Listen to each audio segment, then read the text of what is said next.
Maayong hapon sa tanan.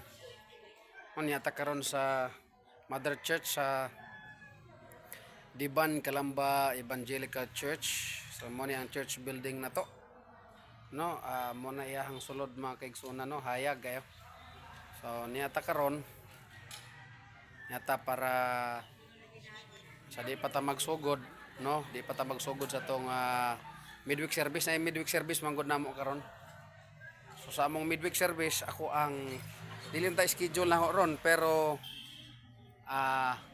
nakigbansili sa nako no ang naka-schedule karon kay medyo agi kapoy daw siya. So mo ato ang mo ato ang service nato sa Mother Church sa Calamba. No dako kay nga tong sakinan. So reporta magsugod sa ato ang midweek service. Napahangin sa tagamay sa gawas dayon gusto sa patagamay sa pagkamaayos Ginoo. Pagkamaayos sa Ginoo mga kaigsuunan. Labaw pa na siya sa suba no nga way pagkahubas no. Permanente gyud nga nagagas, permanente gyud igsuon nga naglihok ang pagkamaayos Ginoo. So kumusta kamo diha mga kaigsuunan diha kang Kristo? Hinaot nga okay lang ang inyo ang adlaw, ang inyo nga kinabuhi, ang atong kinabuhi, ang atong pagpangalagad sa atong buhi nga Dios. So igsuon daghang kayong hagit nining adlaw no. Salamat ta sa Dios nga salamat ta sa Dios nga daghan tag na accomplish karong adlaw. Daghan tag giadto. Pero grasya sa Ginoo accomplish ang tanan no. Well done ang tanan tungod sa pagkamaayos Ginoo. So di man tingali igsoon pareha sa atong adlaw. Bot pasabot igsoon di man tingali pareha ka tamis kalami.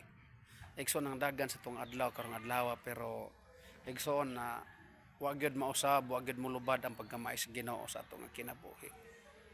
So ina na igsoon no. Nanara ang ato ang kinabuhi dinhi sa kalibutan. Hinaot nga progresibo ang atong adlaw. Di lang kita igsoon magpadala sa mga negatibong mga butang. Di lang kita igsoon magpadala sa bisan unsang limbong sa kalibutan, no? Kining kanigsoon, kining trabaho, kwarta, barkadag pamilya, usahay mga kaigsuunan kung dili ta kabantay. Di gani ta kabantay mga kaigsuunan. Mahimo usahay nga laang o bitik no sa kaaway ang salapi, barkada o pamilya o kalingawan sa kalibutan mo nang magpangalagad sa Ginoo igsoon sa grasya sa Ginoo paninguhaon nato nga straight forward didto ra gyud no kang Ginoong Hesus ang ato nga mga mata wala sa negatibo nga mga butang.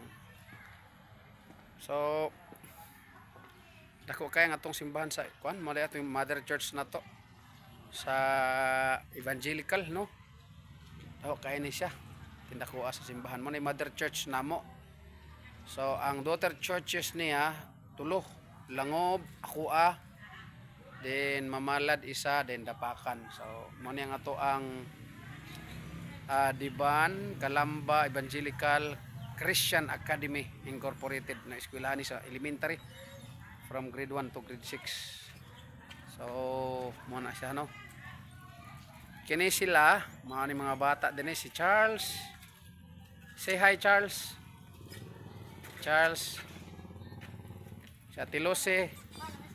Akong mama dire sa Calamba Evangelical Church palito sa kambal. Oo. Giapil na ko siya sa ako ang vlog karon kay nagpalit na siya tambal.